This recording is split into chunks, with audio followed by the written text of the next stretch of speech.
এবার আপনার সামনে যদি আপনার কোনো সন্তান জাহান্নামের আগুনের ভিতর যায়, আপনি বাপ হয়ে মা হয়ে কি সহ্য করতে পারবেন বলেন? পারবেন?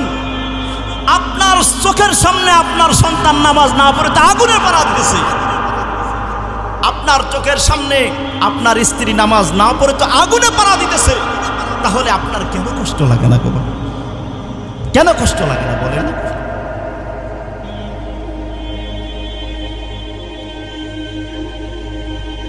যতই অজুহাত দেখান পার পাবেন না, পার পাবেন না।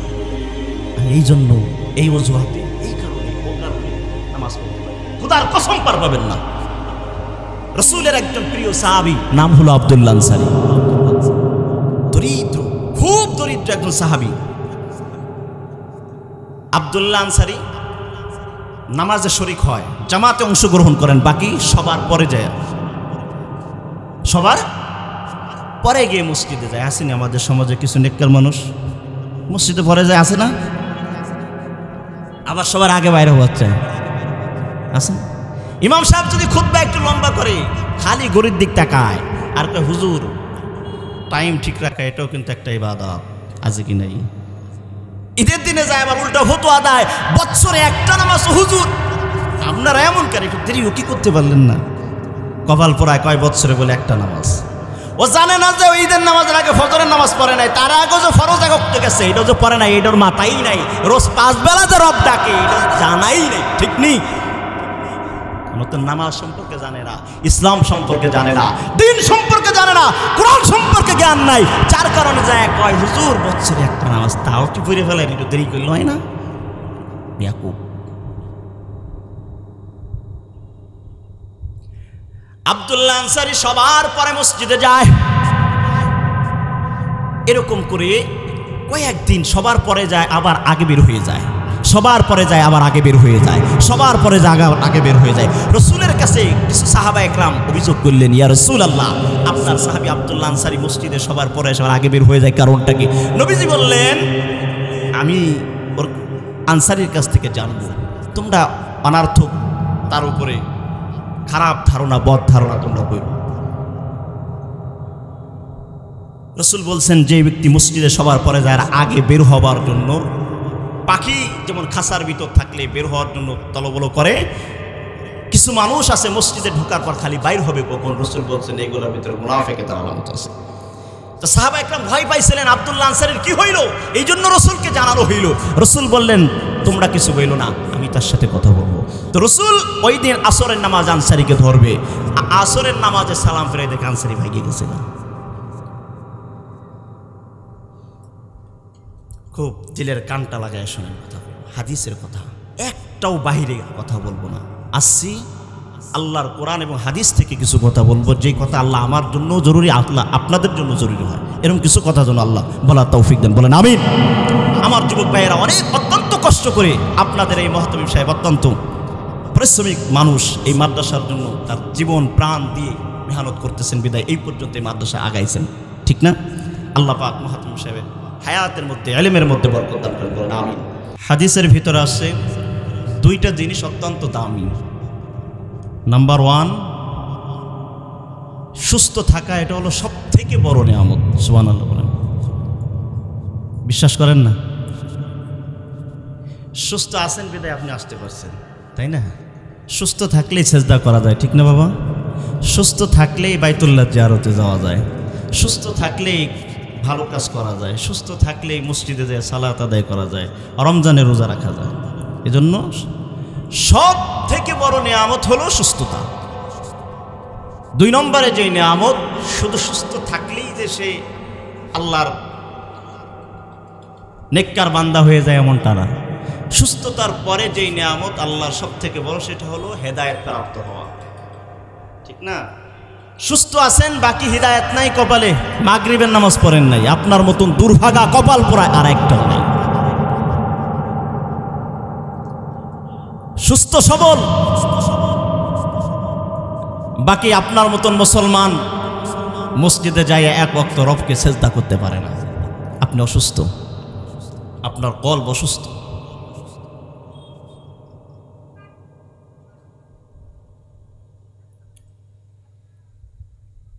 আল্লাহ পাক আমাকে আপনাকে সুস্থতা দান করছেন, হেদায়েতও দান করছেন, এজন্য আমরা করি আলহামদুলিল্লাহ।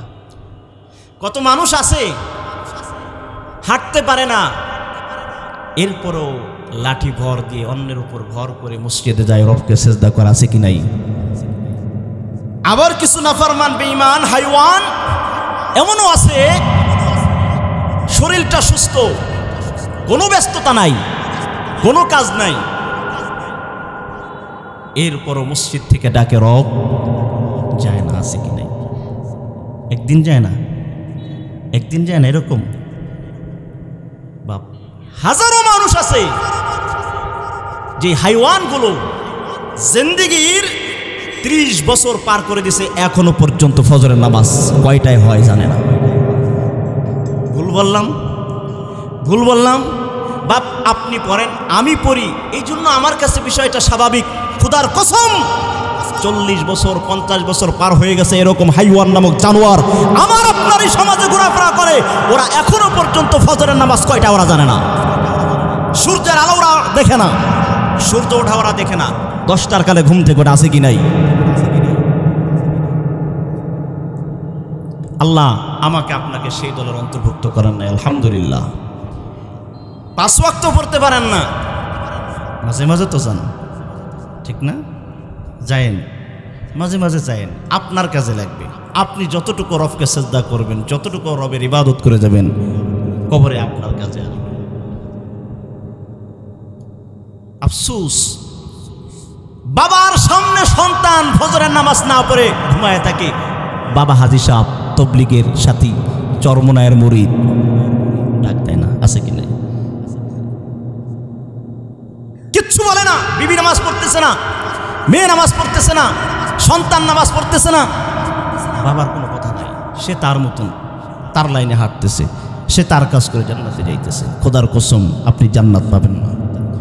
রাসূল বলছেন, আলা কুল্লুকুম রাইন ওয়া কুল্লুকুম মাসউলুন আন রায়াতি, প্রতিটি মানুষ দায়িত্বশীল, আর রব তার দায়িত্ব সম্পর্কে জিজ্ঞাসা করবেন। সন্তান বাবার অধীনস্থ হলে ওই সন্তান যদি নামাজ না পড়ে, বাবার কড়াই গন্ডা হিসাব দিতে হবে হাসরে। প্রস্তুত থাকো বাপ, আমার মা, তুমি প্রস্তুত থাকো। তোমার সামনে তোমার মেয়েটা নামাজ না পড়ে তোমার সামনে পর পুরুষের সামনে দিয়া মাথার ওড়না ফালাই দেয়া হাঁটে, আর তুমি মা দাঁত ভিক্ষে হাসো আর দেখো। তুমি প্রস্তুত থাকো রবের কাছে কি হিসাব দেওয়া, প্রস্তুত থাকো।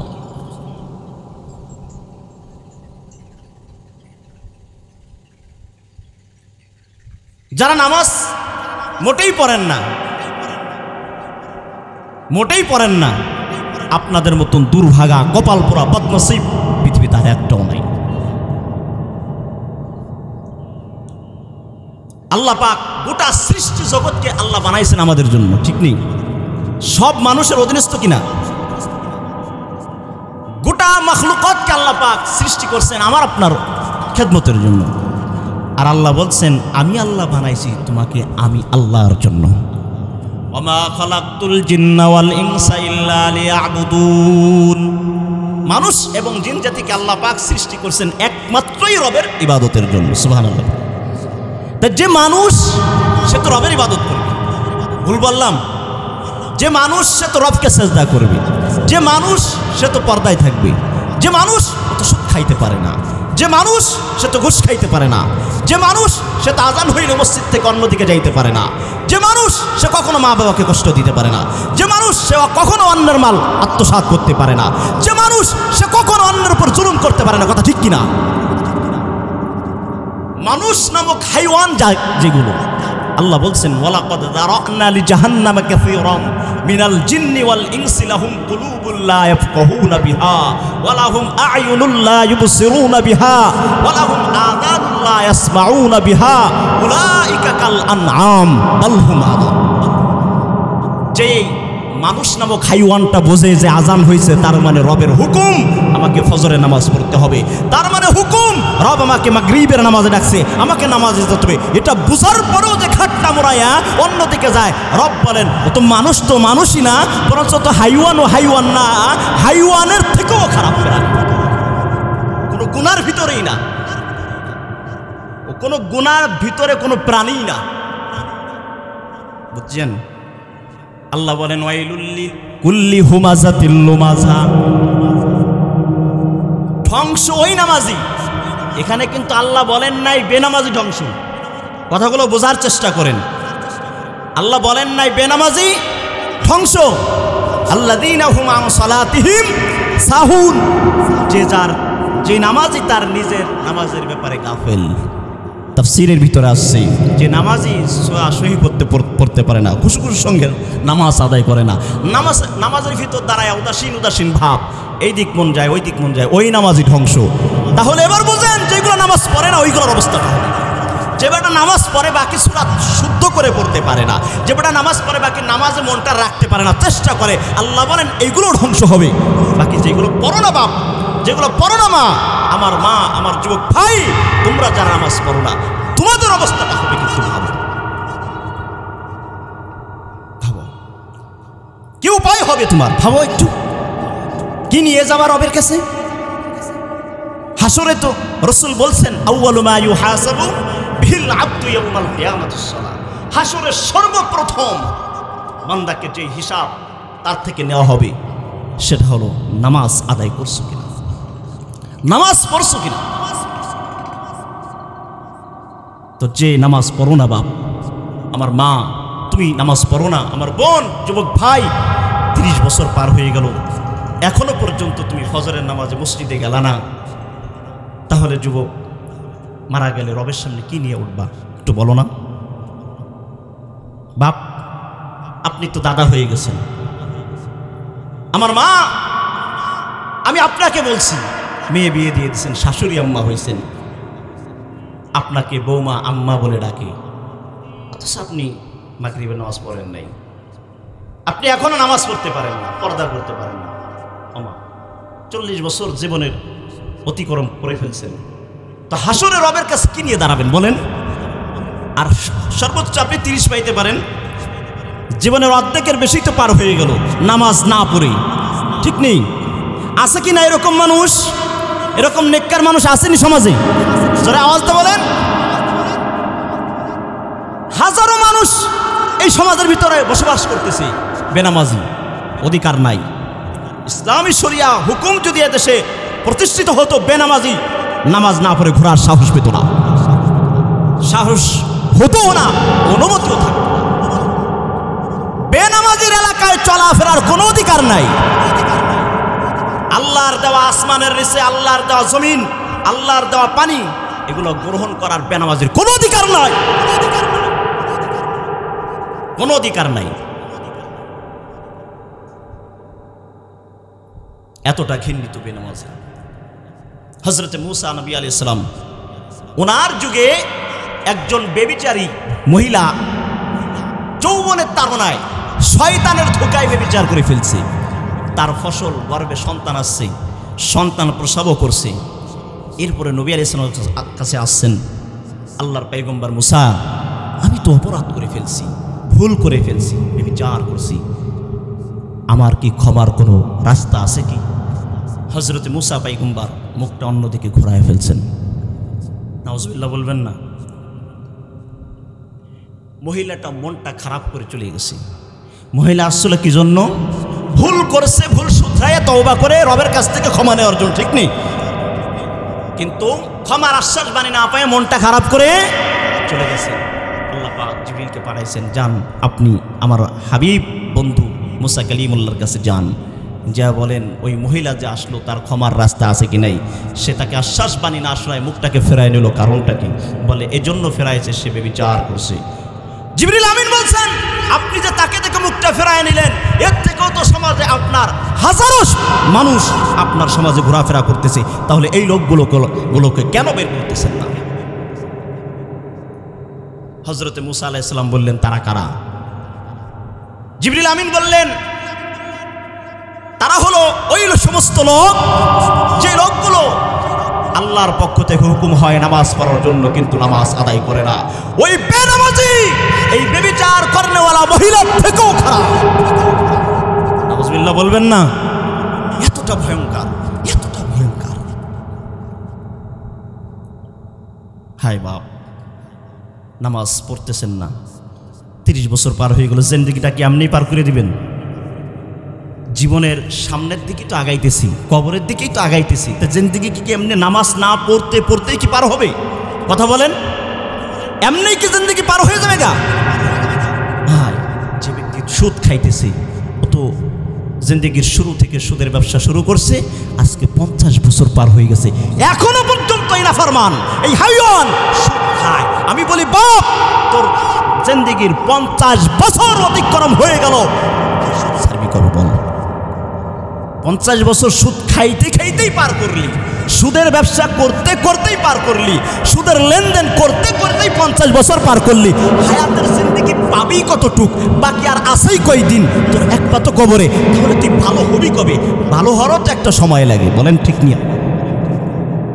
যে ব্যক্তি মিথ্যা বলতেছে, তো মিথ্যা বলতেই আছে, তো মিথ্যা ছাড়বে কবে? যুবক, কবে তুমি মিথ্যা ছাড়বা? কবে তুমি পরনারীর সাথে কথা বলা বন্ধ করবা? জিন্দেগি 30 বছর পার করে দিলাম এইসব নষ্টামি ফাষ্টামি করি, তাহলে তুমি ভালো হবা কবে আমাকে বলো? ভালোটা হবা কবে তুমি? হ্যাঁ যুবক, রাগারাগি নাই, দিলের কষ্ট নিয়ে কথাগুলো বললাম, দিলের কষ্ট নিয়ে কথাগুলো বললাম। দিলে বড় কষ্ট। আজকে মুসলমানের সন্তানেরা আজান হয় মসজিদে যায় না, এর থেকে বড় কষ্ট আর হইতে পারে না। আল্লাহ বলেছেন, ইয়া আইয়ুহাল্লাযীনা আমানু কু আনফুসাকুম ওয়া আহলিকুম নারা। নার শব্দের অর্থ হলো আগুন। কি বলেন বাপ? আগুন। তুমি তোমার নিজেকে বাঁচাও, নামাজি, ইমানদার, মুসল্লি, তুমি তোমাকে নিজেকে বাঁচাও নার থেকে, জাহান্নামের আগুন থেকে। আনফুসাকুম ওয়া আহলিকুম, এরপরে নামাজিওয়ালা, ঈমানওয়ালা, ও ঈমানওয়ালা কালেমা পড়নেওয়ালা মুসলমান, এরপরে তুমি তোমার পরিবারকে বাঁচাও, এরপরে তুমি তোমার সন্তানকে বাঁচাও, এরপরে তোমার নাতিকে বাঁচাও, এরপরে তোমার আরো কাছের আত্মীয় স্বজনদেরকে বাঁচাও, এরপরে তোমার পাড়া প্রতিবেশীদেরকে বাঁচাও। কোথায় থেকে বাঁচাবে? আল্লাহ বলেন নার, মানে আগুন থেকে বাঁচাও। এবার আপনার সামনে যদি আপনার কোনো সন্তান জাহান্নামের আগুনের ভিতর যায়, আপনি বাপ হয়ে মা হয়ে কি সহ্য করতে পারবেন? বলেন, পারবেন? আপনার চোখের সামনে আপনার সন্তান নামাজ না পড়ে তা আগুনের পাড়া দিতেছে, আপনার চোখের সামনে আপনার স্ত্রী নামাজ না পড়ে তো আগুনে পাড়া দিতেছে, তাহলে আপনার কেন কষ্ট লাগে না? বাবা, কেন কষ্ট লাগে না বলেন?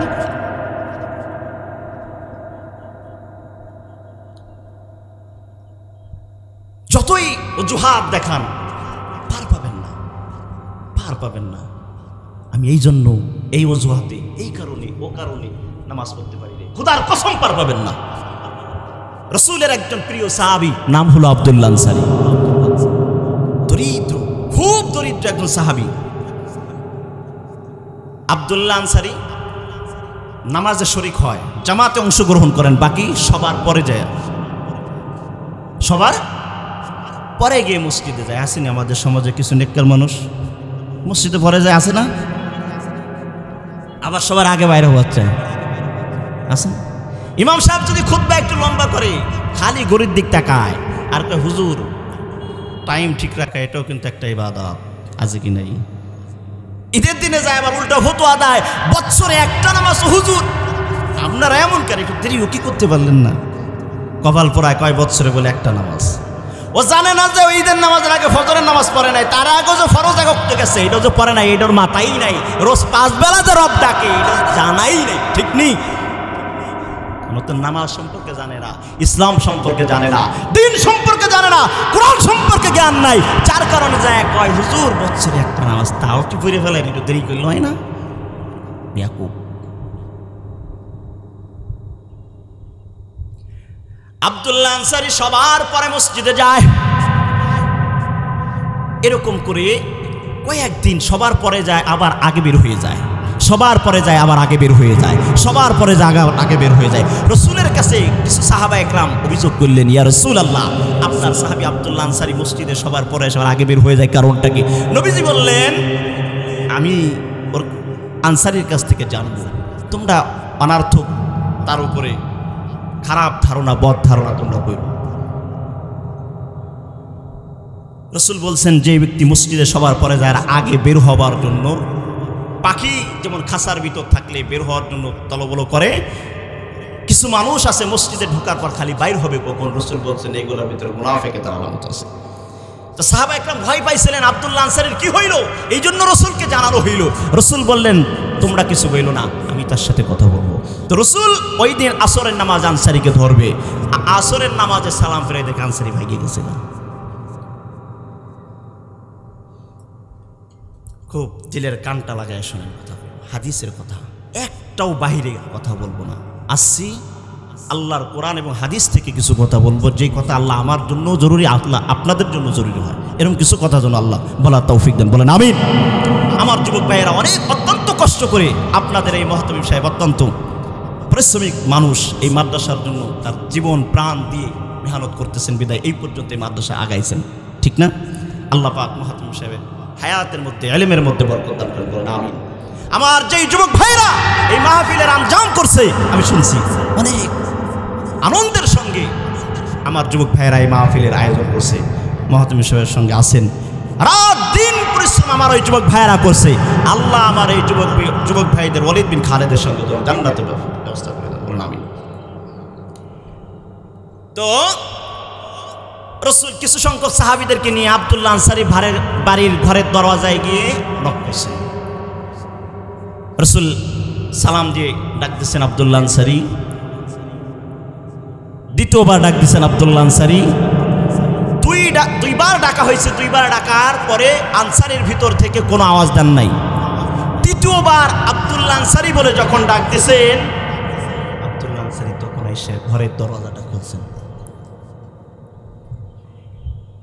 রাসূল বললেন, আনসারী, আমি স্বয়ং বিশ্ব নবী মুহাম্মদ সাল্লাল্লাহু আলাইহি ওয়াসাল্লাম তোমার ঘরের দরজায় এসে সালাম দিছি, নক করছি।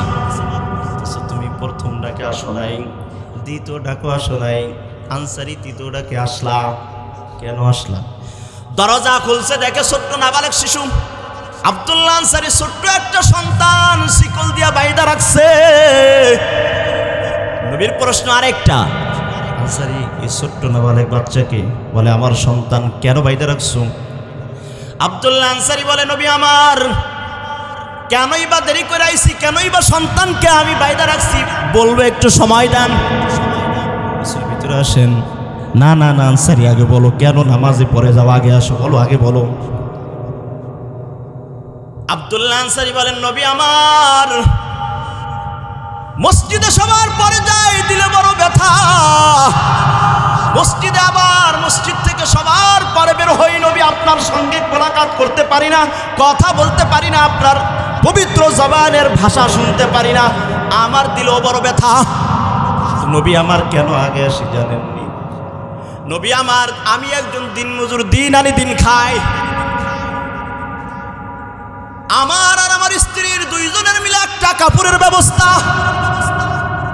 আমি যখন বাহিরে যাই, আমার চাদরটা আমার স্ত্রীর গায়ে থাকে, স্ত্রীর গা থেকে চাদরটা খুলে নিয়ে আমি বাহিরে যাই, চাদরটা পেঁচায়া। যখন আপনি আর মসজিদের মিনার থেকে আজান হয়, বিবির কাছ থেকে চাদরটা নিয়ে আমি মসজিদে যে জামাতে নামাজ আদায় করি, সুবহানাল্লাহ বলেন। আবার আমি দৌড়ে আসি যে স্ত্রীর নামাজ কাজা হয়ে যাবে সেই ভয়ে, দৌড়ে এসে আমি আমার চাদরটাকে খুলে আমার স্ত্রীকে দেই। আমার স্ত্রী ওই লোকালয় গর্তের ভিতরে যাইয়া অন্ধকার অন্ধ মহলে স্ত্রী আমার উলঙ্গ অবস্থায় বসে থাকেন। কখন আমি আনসারী মসজিদ থেকে নামাজ শেষ করে এসে চাদরের স্ত্রীকে দিব, আর স্ত্রীর রবের গোলামি করবে, সুবহানাল্লাহ বলেন। নবী আমার, স্ত্রী আমার তখন আমার চাদরটা নিয়ে নামাজ আদায় করে, বিদায় আমি মসজিদ পরে যাই এবং আগে আসি। 2 নম্বরে জানতে চাইছেন সন্তানটা কেন বাইদা রাখছি, নবী শুনে রাখেন। এই যে আমার বাড়ির সামনে ইহুদির গাছ, ইহুদের ফলের খেজুরের গাছ, আমি যাই বাহিরে, স্ত্রী উলঙ্গ অবস্থায় অন্দরমহলে থাকে, সন্তানটা যদি বাইদা না যায়, এই সন্তান ইহুদির গাছের খেজুর খেয়ে ফেলবে। হাসরে যদি রব আমাকে ধরেন, এ আনসারী সন্তান বানাইছিল, বড় শখ হয়েছিল, বাবা ডাক শুনবা, বাবা ডাক শুনবা। এ আনসারী তুমি সন্তান বানাইছো, কিন্তু সন্তানকে খেজুর কিনা ওসিলা রবের কাছে হাসরে আমি উত্তরটা কি দিব সেই ভয়ে স্ত্রী তুরঙ্গ অবস্থায় এক চাদরের ব্যবস্থা, চাদরটা গায়ে দিয়া বিবি বা সন্তানের মুখে কিছু আহার জোগানোর জন্য বাহিরে চলে যাইতাম। আর স্ত্রী আমার অন্দরমহলে উলঙ্গ অবস্থায় বসে থাকতো, কখন স্বামী আসবে। আমার সন্তান যদি ঘর থেকে বের হইয়া বাড়ির সামনে যে ওদের খেজুরের বাগান, খেজুর গাছ, ওই খেজুরের গাছ থেকে যদি খেজুর পড়ে, ওই খেজুর যদি না বলে সন্তান খেয়ে ফেলে, হাসরে যদি রব বলেন তোর সন্তান ইহুদি গাছের খেজুর না বলে খাইছে, এর প্রতিদান দে। রব যদি সেদিন আমার আমলনামা টান দেয়, ইহুদি যদি বলে আজকে তুমি তোমার সন্তান যে খেজুর খাইছে এর বিনিময়ে তোমার জিন্দেগির তামাম নেক আমল চাই, সেদিন তো আমার হাসরে মুক্তির কোনো লাভ পথ নাই, ঠিক না? নবী আমার এই জন্য সেই ভয়ে সন্তানকে এখানে বেঁধে যাই, এই জন্য সন্তানকে এখানে বাইরে পরে কাজে বাহিরে যাই। এবার বুঝেন, এবার বুঝেন নামাজ যারা পড়ো না বাপ, গরিব বাপ, রিক্সা চালক বাপ, আমি তোমাকে বলতেছি বাপ, তোমার থেকে তোমার তার এক কাপড় না রে বাপ, ও মা তোমার তার এক কাপড় না। যে বেটি ভিক্ষা কইরা খায়, যে বেটা ভিক্ষা করে খায়, খয়রাত করে খায়, ওই বেটারও 1 ডজনের উপরে লুঙ্গি আছে। ভুল বললাম নাকি? রাগ করলেন নাকি?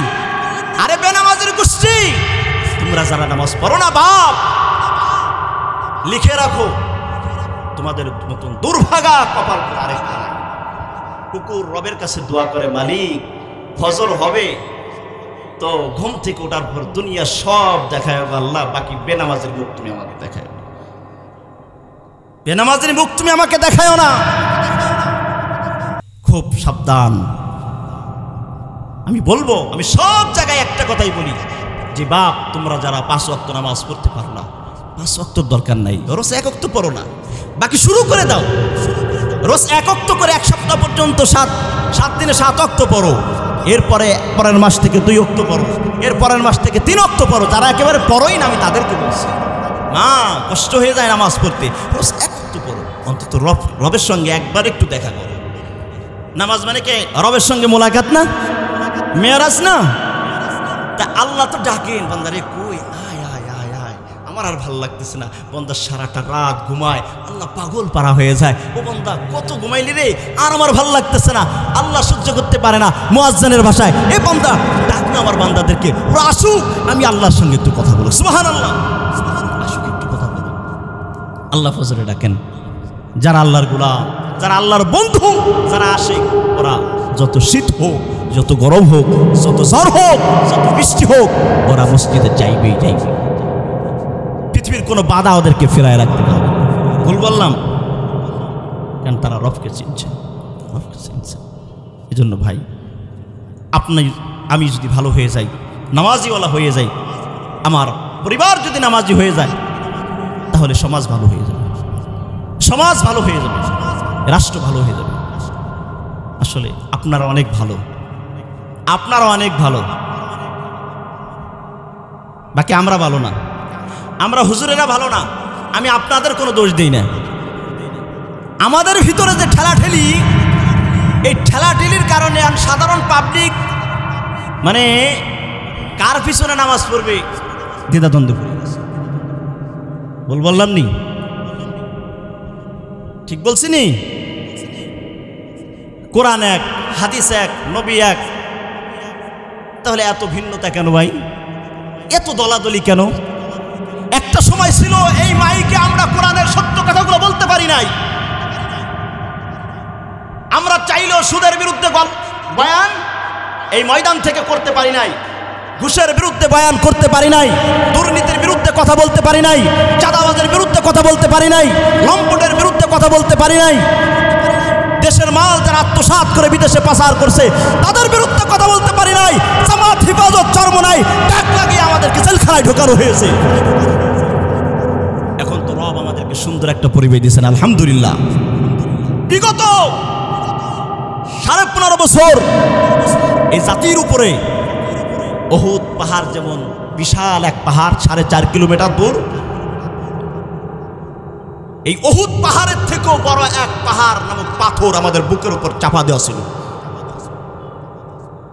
আলহামদুলিল্লাহ, সেই ভারতীয় পাথর, ভারতীয় পাথর নাম দিছি আমি, ভারতীয় পাথর। সেই স্বৈরাচার এখন ভারতে গিয়ে পালাইছে, কথা বলতে দেয় নাই। ওলামা একরামের জবান থেকে কথা বন্ধ করে দেওয়া হয়েছে, ওলামা একরামের সামনে থেকে মাইক কেড়ে নেওয়া হয়েছে। এই ওয়াজ মাহফিল একটা সময় এমন ছিল, 5ই আগস্টের পূর্বে এই মাহফিল করতে হইলে এলাকার মেম্বার থেকে শুরু করে পার্লামেন্ট সদস্য পর্যন্ত, এমপি পর্যন্ত, মন্ত্রী পর্যন্ত অনুমতি আনতে যেতে হতো, ঠিক নেই?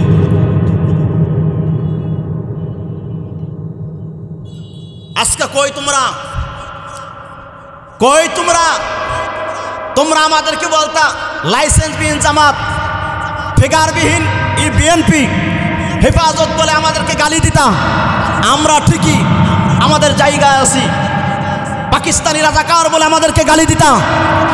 আমরা একটা মোল্লা মুন্সি, জামাত, চরমনাই, হেফাজত, বিএনপি, একটাও আমরা পাকিস্তানি রাজাকার বলে আমাদেরকে গালি দিছ। কোনো ইতিহাস নাই আমরা পাকিস্তান গিয়ে পালাইছি। খোদার কসম, তোমরা যারা আমাদের জবান থেকে কোরআনের কথা বন্ধ করে দিছো, আমাদের সামনে থেকে মাইক কেড়ে নিছো, ওলামা একরামের জিপ কেড়ে দিছো, ওলামা একরামকে তোমরা জেলের মধ্যে বন্দী করছো, তোমরা যারা স্বৈরাচারীর রূপ নিছিলা, তোমরা ভারতের রাজাকার আজকে দেশ ছেড়ে পালিয়ে ভারতে পাড়ি জমাইছো। হ্যাঁ, পালাবে তো ওরাই। কেন? কারণ ওরা চোর, ওরা দেশের মাল আত্মসাৎ করছে, কোটি কোটি টাকা সম্পদ ওরা লুটপাট করছে। ঠিক বললাম না ভুল বললাম? আপনারা যে কোনো কথা বলেন না, কারণ কি? আপনারা খবর রাখেন নাই। এ বাপ, আমাদের সেই পূর্বের স্বৈরাচার যে সর্বপ্রথম হেলিকপ্টারে, দেখেন এই মাইয়া মানুষের পিছনে যে আপনারা ঘোরেন, ওলামা একরাম আসলে পরে, দিন ইসলামের বাক্স নিয়ে আসলে পরে ভোট কেন দিবেন না? দিতে হবে আপনাকে। যাইতেছে পালাইয়া, এরপরে 12টা বাক্স লয়ে যায় হেলিকপ্টারে। যাইতে গেছে ওই মমতা ব্যানার্জির এলাকায়, কয় কে আসে? কয় নব্য ফেরাউন। কোন জায়গার? কয় বাংলাদেশের। কয় চৌকান দূর কর, ওইটা চাঁদাবাস, ধোঁকাবাস। ওর যে পিয়ন, ও 400 কোটি টাকার মালিক। আমার বাংলার মুসলমান রাস্তার ধারে ঘুমায়, চকে ঘুমায়, পাতারে ঘুমায়, মাথার নিচে একটা ইট দিয়ে ঘুমায়, আর ওর পিয়ন হয় 400 কোটি টাকার মালিক। ওর মতন চাঁদাবাজ, দুর্নীতিবাজ, মানুষ হত্যাকারী, গুমকারী, এরকম ফেরাউন যেন আমার দেশে, আমার রাজ্যে না ঢুকে। দিল্লির সেই এতিমখানায় বসে বসে এখনো বাংলাদেশের অবস্থা ঘোলাটো করার সম্পূর্ণরূপে যেইভাবে পারা যায় পায়তারা করতেছে। ঠিক না? করতেছে কিনা?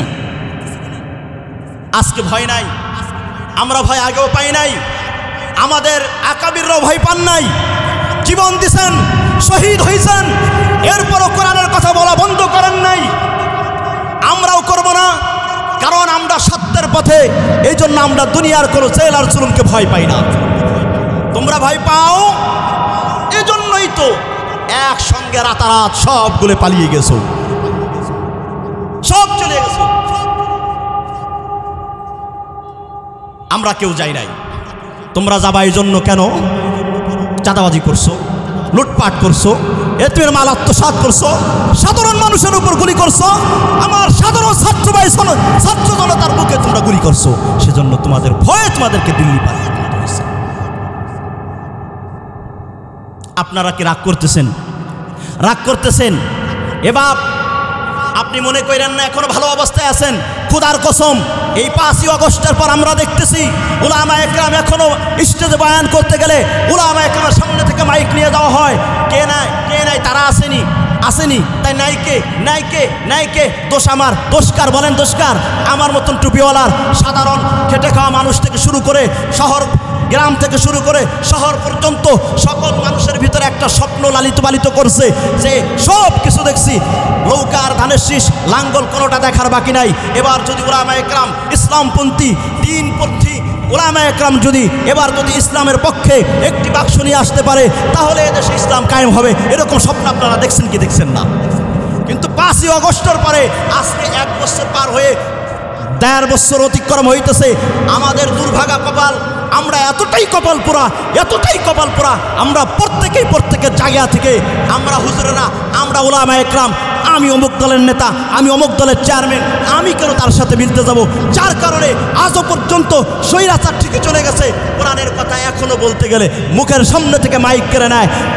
আজও এই বাংলাদেশের 94% মুসলমানের বাংলাদেশে হিন্দুত্ববাদী ইসকন নামক যে সন্ত্রাস সংগঠন, এই হিন্দুত্ববাদী আজকের নিউজ টুঙ্গির মধ্যে এক খতিব ইসকনের বিরুদ্ধে তার বয়ান দেওয়ার কারণে আমার সেই আলেম বাবাকে তাকে অজ্ঞান অবস্থা করে সেই পঞ্চগড়ের সীমান্তে নিয়ে তাকে ইসকনের কাছে পৌঁছে দেওয়ার এক পরিকল্পনা করে তাকে গুম করা হয়েছিল। মুসলমান, এখন তোমরা কই যাবা?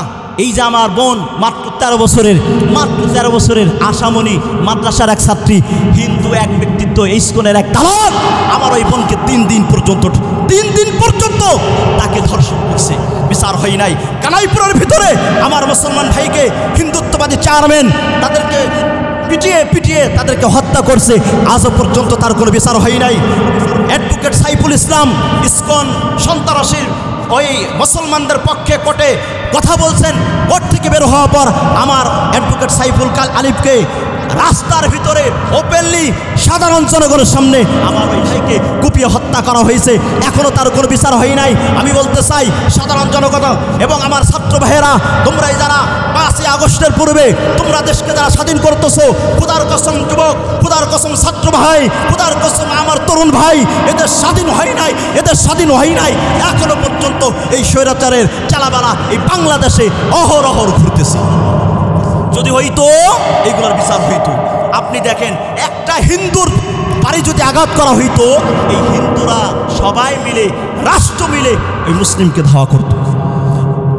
এজন্য বাপ, আমি আপনাদের দোষ দেই না, আমি দোষ দেই আমার মতন হুজুরদের। আজকে আমাদের মতন হুজুরেরা যদি সবাই এক প্ল্যাটফর্মে পরে আসতে পারতো, এই আলেমদের দলের থেকে ভিন্ন কোনো দল পরোয়ার হতে পারতো না। আর এদেশের আইন প্রশাসন, এমপি, মন্ত্রী, উপদেষ্টারা বাধ্য থাকতেন উলামায়ে কেরামের তত্ত্বাবধানে এই দেশকে পরিচালনা করতে। বলবে, এই কথা রেকর্ড হইতেছে, উলামায়ে কেরাম আমাকে বলবে ছোট মুখে বড় কথা।